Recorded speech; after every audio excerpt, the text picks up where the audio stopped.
그렇기 때문에 13장을 딱 떼내서요, 사랑장이라고 해가지고 이것은 지금 고린도전서 12, 13, 14장 전체에 관한 것들을 잘 이해하지 못하고 있는 것입니다. 근데 실은요, 제가 지금 여러분하고 교제하려고 하는 것은 이 참사랑, 예수의 생명에서 오는 이 사랑, 체리티가 무엇인지를 교제하려고 하는 것은 아닙니다. 시간이 벌써 많이 지나버렸기 때문에 그만해야 될 것 같은데, 제가 여러분에게 교제하려고 했던 내용은 이겁니다. 8절까지는 이 체리티가 무엇인지, 체리티를 설명합니다. 그리고 9절부터는요, 다른 얘기로 전환이 됩니다. 우리가 부분적으로 알고 부분적으로 대언하나 완전한 것이 오면 부분적인 것이 없어지리라. 제가 오늘 교제하려고 했던 것은 이겁니다. 무엇이 부분적인 것이냐, 그리고 무엇이 완전한 것이냐, 완전한 것이 온다는 것은 무슨 뜻이냐, 이것에 대해서 여러분들이 일반적으로 알고 있는 것, 제가 지금까지 이걸 한 번도 제대로 가르쳐 본 적은 없었던 것 같습니다. 여러분 무엇으로 알고 있습니까? 대체적으로 이 완전한 것이 오면이라고 할 때 완전한 것을 대체적으로 세대주의, dispensationalism, 세대주의에 입각한 형제회라든가 침례회라든가 이런 쪽에서는 완전한 것이 오면이라는 것을 뭐라고 해석하는가 하면 성경이 완성되면이라고 이해를 합니다. 혹시 여러분 가운데 이렇게 이해하는 분도 계십니까? 이 분들은 어떤 입장에 서 있는가 하면 은사 종식론자들입니다. 성경이 말하는 은사는 성경이 완성되면서 폐해졌다. 방언도 끝났고, 그리고 예언도 끝났고, 대언도 끝났고, 지식도 끝났다라고 주장하는 사람들입니다. 또 한 부류는 아니다. 이것은 주님의 재림을 의미한다. 어디 쪽일까요? 카리스매틱이야. 울랄랄라를 신봉하는 분들이야. 이분들은요, 은사가 여전히 오늘날도 유효하다. 여전히 은사가 여전히 이 초대교회의 그 은사가 오늘날도 여전히 행해지고 있고 여전히 그 모든 은사들이 있다라고 믿는 은사 지속론자들은 여기 나오는 완전한 것을 재림이라고 봅니다. 정말 이해하시겠죠? 은사 종식론자들, 성경이 완성되면서 이 모든 것들은 끝났다. 더 이상 성경이 말하는 방언은 존재하지 않고 성경이 말하는 대언은 이젠 더 이상 존재하지 않는다.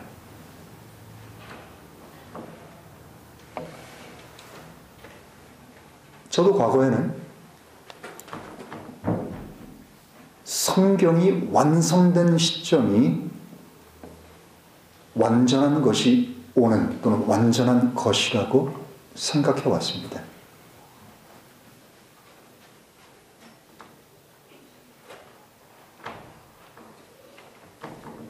근데 성경을 자세히 보니까 그런 것 같지는 않습니다. 이 고린도전서 12, 13, 14장에서 바울이 정말 성령님께서 다루고 싶었던 것은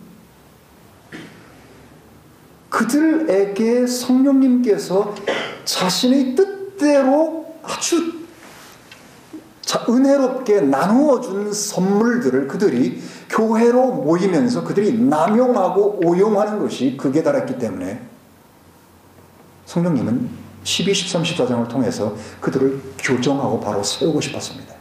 그들이 빠져있는 오류를 바로 잡아줘야 됐습니다.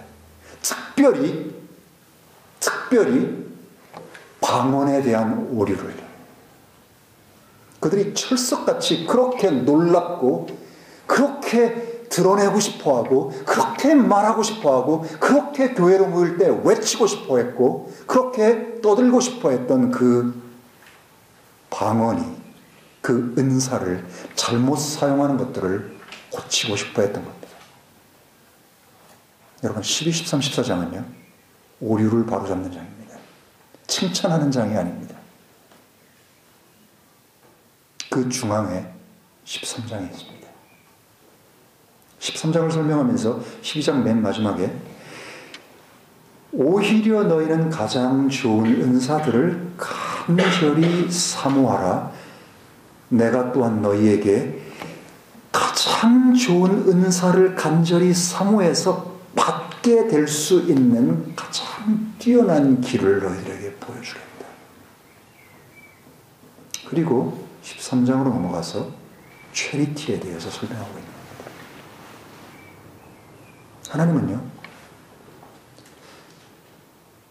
하나님은 누구에게, 성령님께서는 누구에게 그 자신의 선물을 가장 좋은 것으로 주실까요?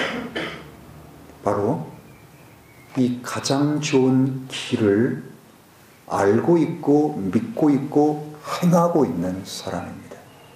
왜요? 체리티가 없는 사람에게 은사를 마구마구 퍼부어 주시면 체리티가 없는 사람이 교회 안에서 어떻게 그걸 쓸까요? 교회를 해치는 데 쓴다는 겁니다. 누구처럼요? 고린도 교인들처럼. 그들이 어떻게 했다는 겁니까? 그들이 모일 때마다 자신들이 믿고 있던 최고의 방언이라고 생각했던, 최고의 은사라고 생각했던 방언을 마구잡이로 무질서하게 숨도 돌이킬 여지 없이 그냥 서로를 떠들어대기 시작했습니다. 물론 이 방언은 오늘날과 같이 랄랄랄랄라 이런 게 아닙니다. 이런 개구리 우는 소리 말고요. 성경이 말하는 방언을 그들은요 거침없이 아무도 신경 쓰지 않고요. 내가 받은 이 은사, 그 은사 뜻도 모르고 뭔지도 모르지만 그 은사를 막 말하고 있었습니다. 14장에 들어오면 어떻게 됩니까? 어떤 외인이 너희 교회 안에 문을 열고 딱 들어왔는데 다들 뭔지 울랄랄라 말고 개구리 울면서 그건 아예 얘기거리가 안 되는 거고 언어 체계를 가지고 있는 방언, 타 언어를 막 말하고 있다면 너들 미친 사람들 아니하고 나가버린다는 겁니다. 교회에. 그렇기 때문에 하나님은 이 은사를 주실 때 은사는 용도가 있습니다. 목적이 있어요. 그리고 사용 기한이 있습니다. 이것을 정확하게 알고 있고 이것을 따르고 순종하는 사람에게 하나님은 은사를 주시는데 그 은사 가운데서도 가장 탁월한 은사를 원할 때, 그걸 그렇게 소원할 때 그분이 그 은사를 베풀어 줄 수 있고 그 가장 좋은 길이 바로 체리티라는 사실입니다. 왜 그럴까요? 은사가 자기 유익을 위해 쓰는 게 아니기 때문에. 여러분은 무슨 은사가 있습니까? 저는 은사가 있습니다. 은사는요 잘 나타나지 않는다라고 말하는 분들이 있습니다. 이유가 있습니다. 은사는요 성령님으로 가득할 때 나타납니다. 은사가 잘 안 나타났다는 얘기는요 내가 성령의 감동으로 잘 살지 않고 성령의 충만함 가운데 살지 않기 때문입니다. 물론 어떤 때는 그것이 재능이 나타날 때도 있습니다. 재능을 은사로 그냥 그렇게 생각할 수도 있습니다. 재능과 은사는 분명히 다르지만 하나님은 재능을 무시한 채 은사를 주시지는 않는 것 같습니다. 정말 이해하시겠죠?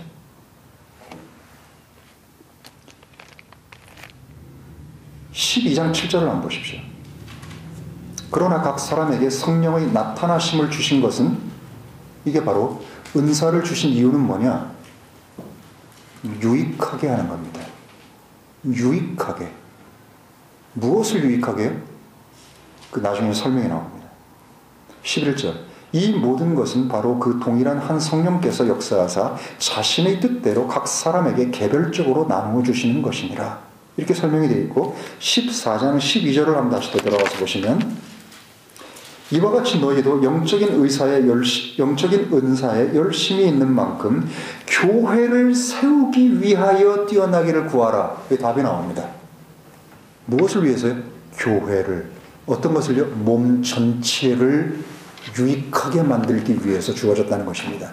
나 혼자, 나 이렇게 신령해, 나 이런 은사를 갖고 있어, 나 이런 방언을 말할 줄 알아, 나 이런 계시 은사가 있어 라고 하는 걸 떠들도록 그 사람의 자랑거리가 되도록 하기 위해서 주신 게 아니라는 사실입니다.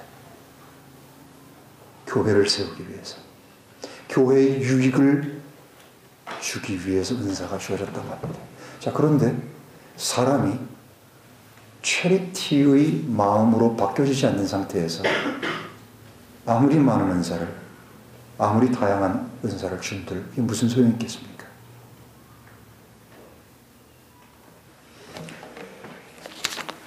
시간이 더 이상 길어질 것 같아서 여기까지만 하고 나머지는 기회가 있으면 또 이렇게 전할 수 있겠죠. 제가 말씀드리고 싶어 하는 것은 그 말씀 드려야 되네. 그 완전한 것이 뭐냐? 이걸 또 안 하고 그냥 끝내버리면 안 되겠네요. 저 완전한 것이 뭐냐? 이것만 할게요. 지금요 12, 13, 14장에서 은사를 주신 목적과 이유가 무엇인지를 설명을 하시고 나서 갑자기 13장에 완전한 것이 오면이라고 할 때 이게 무슨 성경의 완성이라든가 아니면 재림이라든가 이것은 지금 문맥의 흐름과 맞지는 않습니다. 그럼 12장에서부터 14장까지 전체적인 문맥의 흐름은 어떤 겁니까? 여러분이 금방 파악할 수 있습니다. 12장에 금방 나옵니다. 뭐라고 나와요? 몸에 대해서 나옵니다. 몸이 하나인 것처럼 우리 몸 안에 지체가 많은데 이 모든 지체가 다 몸이고 지체가 다 몸과 하나로 연결되어 있고 결합되어 있고 몸 전체를 이롭게 하기 위해서 하나님이 주신 거라는 설명을 12장의 초반부부터 바울은 계속해서 해나가고 있습니다. 그러면서 어디로 넘어가는 거예요? 13장으로 넘어갑니다. 13장에 계속적으로 무엇이 가득 차 있습니까? 그리스도의 몸인 교회입니다. 몸을 생각하고 있는 겁니다. 그러므로 완전한 것이 온다라고 하는 것을 저는 우리의 몸이 완성케 되는 그 시점을 얘기한다고 저는 믿습니다. 언제 우리 몸이 완성됩니까? 시점으로 얘기한 건 재림의 시점입니다. 우리 몸이 완성되는 것입니다. 여러분이 읽어보셔야 될 구절이 몇 군데 있습니다. 에베소서 2장을 여러분 한번 보시면요. 메모만 해주십시오. 에베소서 2장 20절에서 22절까지 보면 교회를 설명할 때 그리스도의 몸이라고 하지 않고 건물로 비유를 하고 있습니다. 그래서 거룩한 전이라고 얘기하고 하나님의 거처라고 얘기합니다. 그런데 이것이 어떻게 지어집니까? 파운데이션이 있고 그 파운데이션 위에 돌 하나하나가 다 세워져서 완성된 집이 딱 돼서 하나님이 거하는 그런 것으로 설명을 하고 있습니다. 한 장을 더 넘기셔서 4장을 보시면 4장 7절부터 시작해서 그리스도의 선물의 이 은사에 대한 설명이 나옵니다.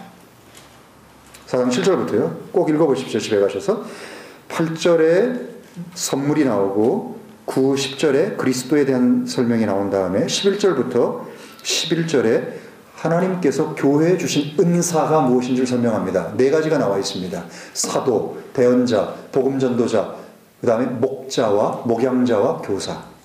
사람들, 그들이 맡고 있는 직분이 은사로 주어졌다고 설명합니다. 그리고 나서 은사를 주는 목적을 12절과 13절에 설명하고 있습니다. 첫 번째는 성도들을 완전케 합니다. 두 번째는 사역의 일을 하게 합니다. 세 번째는 그리스도의 몸을 세우는 일을 위해서 은사가 필요하다고 합니다. 그리고 13절에 그리스도의 몸인 한 완전한 사람에 대한 설명이 나옵니다. 그리고 그리스도의 충만의 장성한 분량에 도달함에 대해서 나옵니다. 이것이 뭡니까? 완전한 것입니다. 우린 지금 다 부분적인 것입니다. 우리는 이 완전한 몸 가운데 눈일 수도 있고 귀일 수도 있고 팔일 수도 있고 발일 수도 있고 심장일 수도 있습니다. 우리 가운데도 어떤 분은 심장이고 어떤 분은 눈이고 어떤 분은 입이고 어떤 분은 발가락입니다. 그것은 다 부분적인 것입니다. 그러나 부분적인 이것들은요, 은사들의 용도는 뭔가 하면 부분적인 것들이 제 기능들을 할 수 있도록